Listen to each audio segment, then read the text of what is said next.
Hello everyone, it's Mary. Welcome back to the channel. I'm so excited that you're stopping by.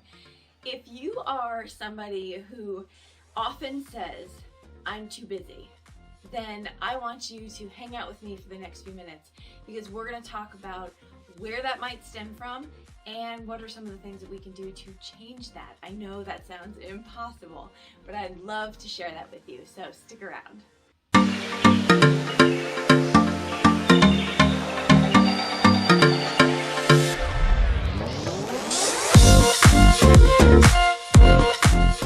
So as I've shared before in my videos, I have had a very taxing career. I used to be in the service. I was in the Air Force for 23 years, and I often found myself extremely busy, so much so that my work would often filter into my personal life. So I would go to work for 10 to 12 hours a day, and then I would come home and I would have residual work to do there, or just really consumed by problems, issues, demands, tasks, whatever it was. And so I never really got a break. I often said I was too busy for a lot of things. So friends would ask me if I wanted to join them for certain workout routines. No, I'm too busy. I have to do my own thing, if that was anything at all. Maybe trying a book club or spending time reading, journaling, no. I remember picking up a book a few times within that 23 years, and I would start reading and just glaze over because I had no idea what I was reading, like 2 paragraphs in. I just didn't have the energy to exert on anything additional. I found myself extremely busy.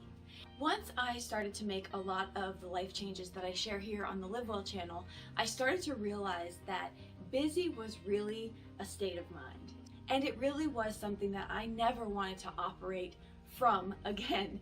I never wanted to say I was too busy to take care of myself, which I often neglected throughout my entire career. I was always the last person to get the attention that I needed.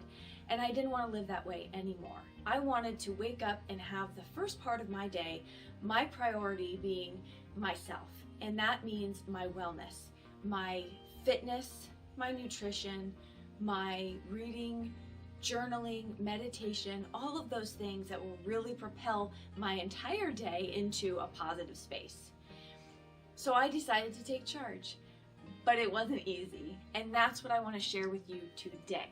So if you are someone who says, I'm too busy, let's talk about the one thing that you need to do. It's only one thing, and that one thing is to have the honest conversation with yourself about why you're so busy.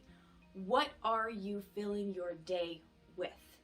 The first category is going to be the survival category. What are some of those things in your life that you have to do in order to survive?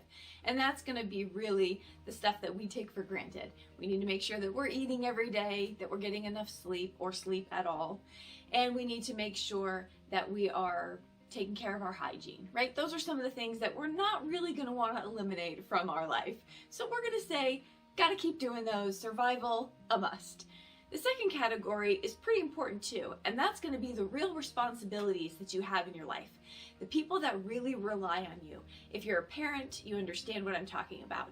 And so this category is going to be the responsibility category, and that's going to be your job. Likely your job is what allows you to live your lifestyle. So you're going to have to keep showing up for that.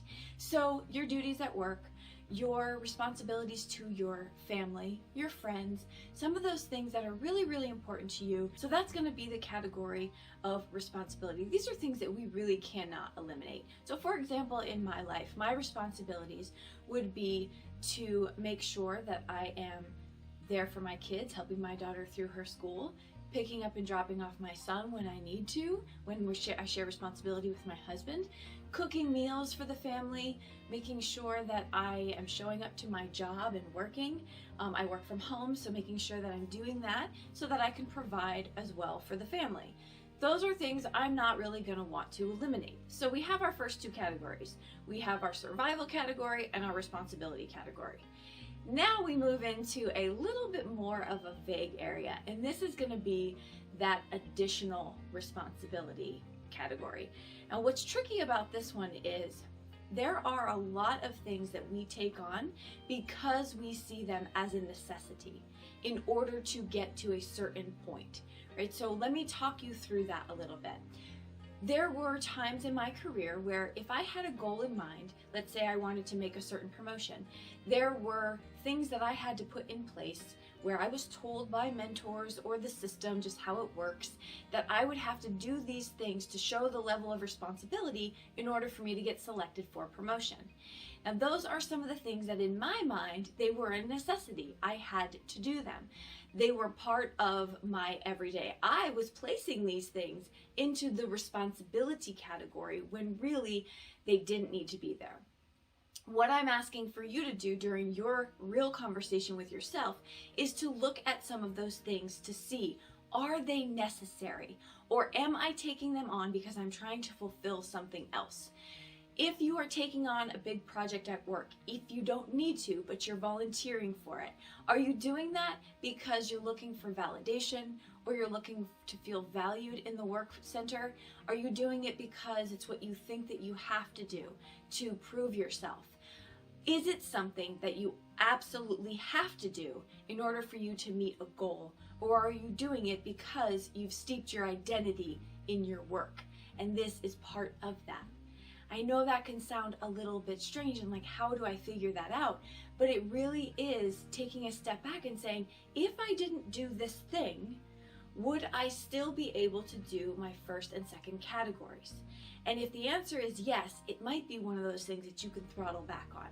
Another example would be you're very busy in categories 1 and 2, and you decide that I really want to prove that I can be the reliable parent, the one that shows up for everything, the one that's engaged, and so I'm going to volunteer at the PTA.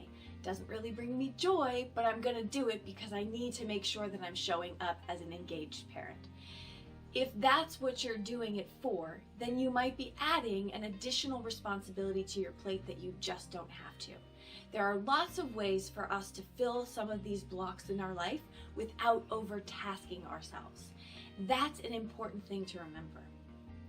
Now let's talk about the fourth category. This might not affect some of you out there, but for me, I'm a recovering people pleaser.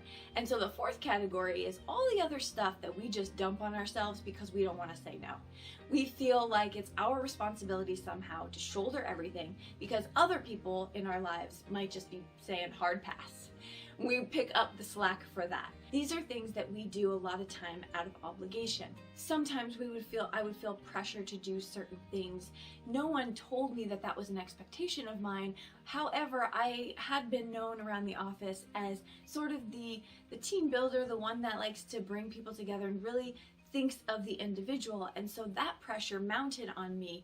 So let's say, for example, it's someone's birthday, and instead of making them feel special by giving them one of my homemade cards only, I might feel the need to go an extra step and bake cupcakes from scratch. That kind of activity is just a little too much. I could have gotten the same result of making someone feel cared for by a homemade card, a really nice message in there, and maybe some store-bought cupcakes. But even still, depending on how busy we are, stopping at the store and picking up cupcakes could feel like an additional task. And so it's really important for us to understand what are the things that we are putting on ourselves. I recall throughout my busy career life that categories 3 and 4 often interchanged. It was really hard for me to tell the difference between when was I people pleasing and when was I taking on additional responsibility that I didn't need to. Really, it boils down to I had a mentality of if I had spare time, I wasn't working hard enough. If I was truly relaxed on the weekend, I must be missing something. That is the rat race mentality that I had gotten myself into and had become my norm. And that is extremely unhealthy. And so that's why I want you to take this moment for yourself and really start diving in and thinking about where are my categories? What can I throttle back on?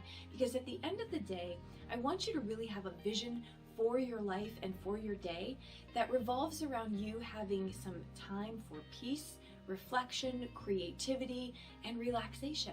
That is the goal that we should be working towards. I never want you to be in a situation where you have to say you're too busy to put yourself first. Now let's talk about that first category again. We talked about it being survival. What if I told you that putting yourself first, having a consistent body movement routine, whether that's walking, being outside in nature, working out, lifting weights, running, swimming, biking, whatever that is, what if I told you that eating well, getting enough sleep, having healthy relationships, meal planning, and journaling were in the survival category? If they truly were a part of your survival, would you make time for them? That is as easy as a mind shift. I will never go back to the place where I put myself on the back burner and put everybody and everything first. That was destroying me. Now, I'm the number one priority, because when I truly show up for myself and I truly dive into what I need in my survival category, all the other categories are so much easier to maintain, to make sure that I am not overfilling them. And really, if I do get to certain pockets in my life where I get kind of busy, I have the stamina, the energy, and the enthusiasm for them. So I would really like to encourage you to move your wellness into your first category so that you make sure it's a non-negotiable and that it is your number one priority. Thanks so much for stopping by and hanging out with me. I hope this was helpful, and I hope that you were able to think of things a little bit differently. I want you to really think about your 4 categories and how you can shift things around so that you can give back to yourself and have more time, energy, and love for yourself and for those around you.